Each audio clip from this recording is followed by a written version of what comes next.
Hello, my name is Sonali Chopra. Welcome back to another episode of Around the World.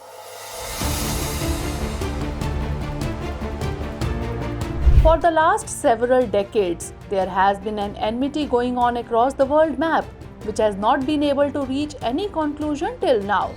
A war in which thousands of people have lost their lives, but there doesn't seem a way to stop it. Whenever the world starts thinking that the peace is about to prevail, suddenly its hopes get shattered by another bomb blast in some part of the world. At present, a similar scenario is visible.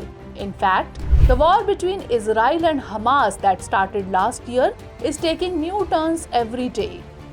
In this series, Houthi rebels who claim to be the supporters of Hamas have attacked commercial cargo ships in the Red Sea. In such a situation, the world's largest shipping companies moving through sea routes have decided to change the routes of their ships after the attacks. These decisions of companies can have a serious impact on the global supply chain. Attacks on ships sailing through the Red Sea, one of the world's busiest shipping routes, have forced companies to stop shipping through this route.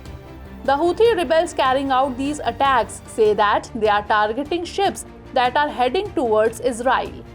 After the war between Israel and Hamas started in October last year, Houthi rebels have increased their attacks. This is an Iran-backed rebel group which carrying out drone and rocket attacks on the ships of foreign countries passing through the Gulf of Bab al-Mandab. Now the question arises that who are these Houthi groups? Why are they attacking in the Red Sea? And what effect will this attack on the sea route have on the world? We will know the answers to all these questions through this episode. But first of all, let us know about the Houthi group. The Houthi rebels, also known as Ansar Allah, have emerged as a key player in Yemen's complex political landscape. Its rise to power and its situation in Yemen attracted international attention. While the Houthi rebellion is primarily a Zaidi Shia Muslim movement, surprisingly, they have gained support from a wide spectrum of Yemen's population, including Sunni Muslims. The Houthi movement, which emerged in the 2000s, emerged in its early stages as a religious and political protest against the Yemeni government. The movement was named after Hussein Badruddin al-Houthi, a religious leader of the Zaidi group and former parliamentarian. He is the same popular leader with whose arrest the Houthi rebellion started in 2004. The roots of this conflict were in local objections, political injustice, and corrupt practices of the government. The Houthi movement gained maximum support because they based their struggle not just against the government or in favor of religious law, but also for the safety of their community and government oppression. In this context, capturing Yemen's capital Sana'a in September 2014 proved to be a decisive step for the Houthi rebellion. The group expressed its opposition against the government through protest and clashes, resulting in them gaining control of the capital. Houthi rebels entered the Israel-Hamas war in a very dramatic manner. This group, while clarifying its stand behind the attacks on ships, said that they are targeting ships belonging to Israel to express solidarity with the Palestinians, but many such ships have no connection with Israel. In such a situation, while on one hand Israel and Palestine are already facing the horrors of war, on the other hand, the Houthi group has started a new war at the global level by making the Red Sea a battlefield. Actually, this area of attack is the Gulf of Bab al-Mandab, which is an approximately 20-mile wide area that separates Eritrea and Djibouti in the African Peninsula from Yemen in the Arabian Peninsula. It connects the Red Sea to the Gulf of Aden. Cargo ships from the south often use this route to reach Egypt. After this, they move further north via the Suez Canal.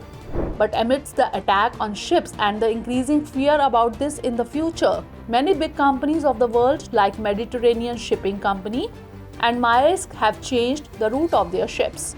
Now, these ships will move towards the north instead of the Red Sea, passing through the Cape of Good Hope in Africa.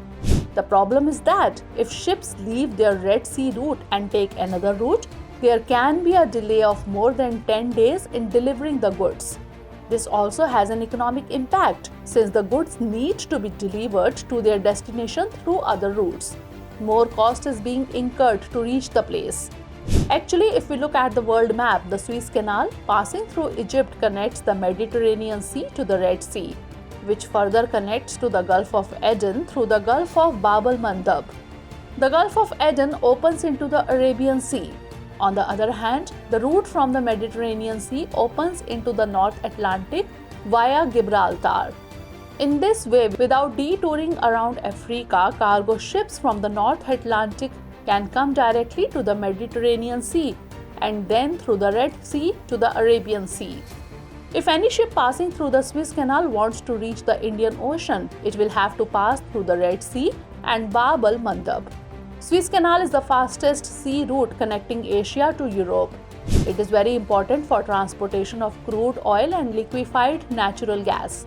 According to freight analytics company Vortexa, in the first half of 2023, about 9 million barrels of oil was transported to other countries every day through this route. Analysts at S&P Global Market Intelligence say that at least 15% of goods moving from Asia and the Gulf to Europe, the Middle East and North Africa pass through this route. It contains 21.5% refined oil and 13% crude oil. But this matter is not limited only to import-export of oil. The containers loaded on the ships passing through this route also contain medicines, televisions, clothes, sporting goods and other things.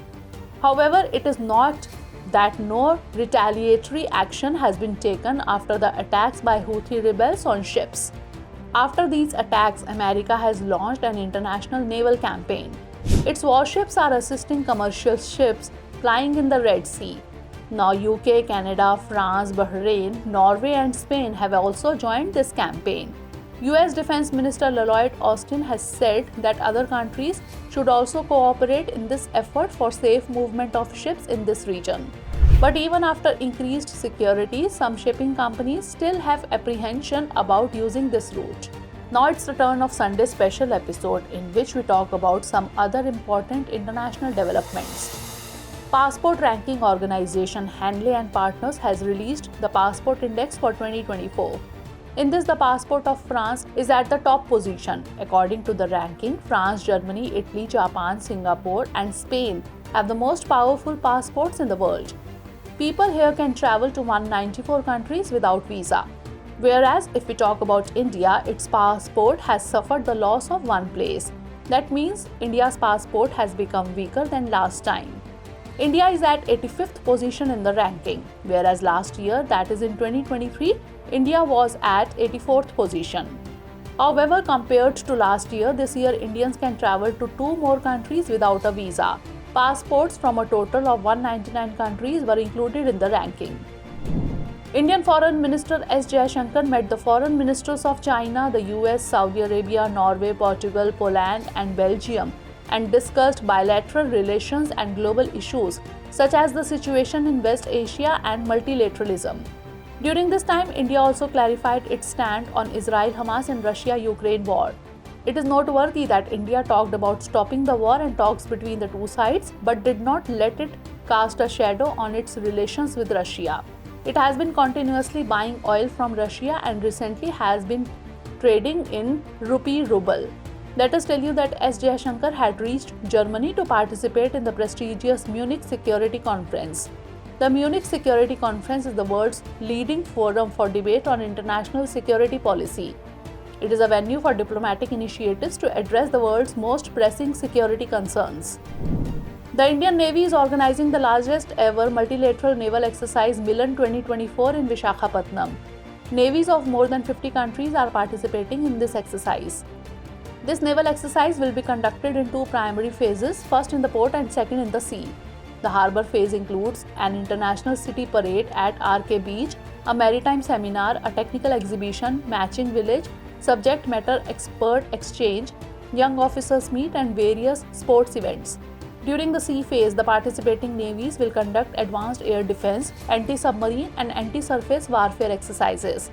The exercise will include artillery firing at air and surface targets, maneuvers and ongoing replenishment. So that's all in today's episode. See you in the next episode. But before that, let's note down a question based on today's story. Examine the geopolitical complexities within the Red Sea region, particularly in light of recent events impacting global commerce.